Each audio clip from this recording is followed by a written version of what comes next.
Welcome to TechNOW. I'm your host, John Reed, also CEO of CATAAlliance. And we're joined this morning by Russ Roberts, our Senior VP of Advocacy. Russ has been leading research and discussions on a whole range of innovation topics. He's of particular interest is the SR&ED program. And Russ, I know you moderated a LinkedIn group. I think you've got 1,200 people having some pretty active discussions. They're raising issues. So what's driving that social media dialogue? Thanks, John, for the opportunity to talk with you about that group. It's an interesting group to work with. You're right. There are about 1,200 people involved. Right now, they're focused on really two issues. The threads are quite interesting. One is, if you get into an audit, what do you do about it? How do you resolve problems? Lots of opinions, different approaches. Seems to depend on the experience of the practitioners involved and also which office in the CRA is involved. But they're also trying to figure out what's happening to them. Most of the people involved in these discussions, although not all, are consultants and practitioners. And I read in your briefing notes, by the way, this interview will be bundled with a communique with some additional insights and details. What struck me is, 25,000 claims, but it looks like a high percentage are being processed. But when I read the feedback and the discussion, it seems that there are still people that are having a lot of problems with the program. So what's true here? Is this actually working well, or do we still have some work to do? Well, tax is an interesting critter, is the way to put it to start with. SR&ED is complex. And yes, statistically, this program is working very well for many companies who file. CRA is processing some places, you mentioned, say 20,000 to 25,000 files a year. 75% of those claims, say about, are going through without extensive review, without problems. And this is a $3 billion program, I understand. So this is like big business. $3 billion plus right now. It's actually the projections were that it would make it to around 4 or 5 by now, but with the changes that have been put in place, with the greater emphasis on documentation as we predicted, the program has come down in size very significantly from the projected growth of 3 or 4 years ago. Well, I know if I was to list some of the top concerns that I receive either by email or through interviews, there seems to be, I want to use the word uncertainty. So, we've got a program that looks like it's working reasonably well, but yet no one has a lot of confidence as they begin the process. And, businesses don't like uncertainty. Would that be a fair statement? Well, legitimately, they don't like it. And this is where the discussion is coming from. Yes, the major portion of the claims are going through effectively. Approximately 25% or so of the claims are being reviewed. And those claims that receive detailed review are receiving a very close examination, is what we hear and what we understand.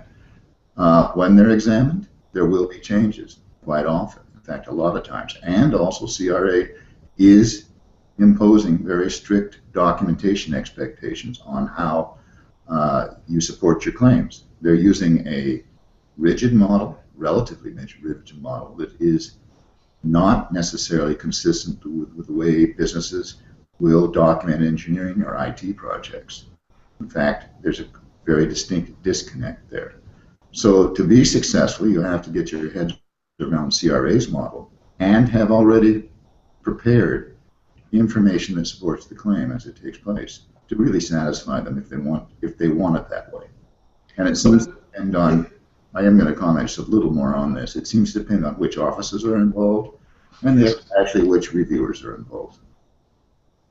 So it seems that almost there's I would say a lack of education, but if so many people are expressing questions about certainty and predictability, I mean, usually you have predictability when you understand the rules of the game. So is that the case? Is there a gap here between program terms and conditions and the claimant's understanding and transparency in knowing what will qualify and what won't? Well, yesterday I went into the internet and looked at what the major accounting firms and practitioners were saying about the program and the changes. They have alerted the community to the changes on documentation. They have emphasized a number of claiming models which are quite good claiming models. They're very similar to what we've used in the past. They aren't the type of documentation that would be generated normally. Can you do it? Yes. Perhaps this is an adjustment that people need to get into to make the program work more effectively for them.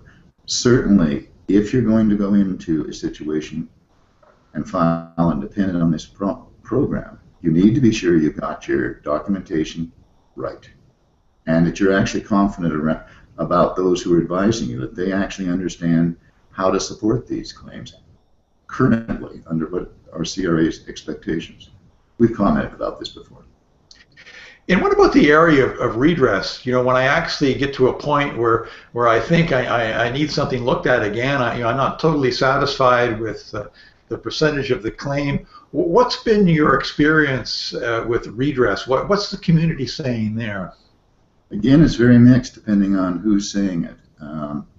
Some practitioners and companies are, and in some regions, they are finding it effective to work with the management of the reviewers, different offices. Others are saying this is it doesn't go anyplace, is the way to put it. Some are filing what are termed notice of objections, which comes after there's a formal assessment has occurred. Although the results of those assessments, I have seen some statistics on this, the majority of them are being sustained by CRA. In other words, they are accepting the original opinion of the reviewers when they go into the notice of objection. Others are suggesting, practitioners are suggesting that the right route is tax court. You know, Russ, I wanted to move slightly off the topic of SR&ED. We're attaching a discussion paper you've put together, and I call it the Others Do Better paper, where really we take a hard look at how we're incenting business, how we're encouraging innovation, commercialization.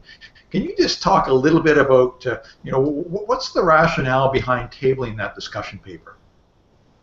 Yes, of course. We have an election coming up. We have a period of new budgets being developed and discussions going on. We've gone through a relatively intense period with the Jenkins report of looking at what could be done to improve the innovation record in Canada. But that focus has been on programs.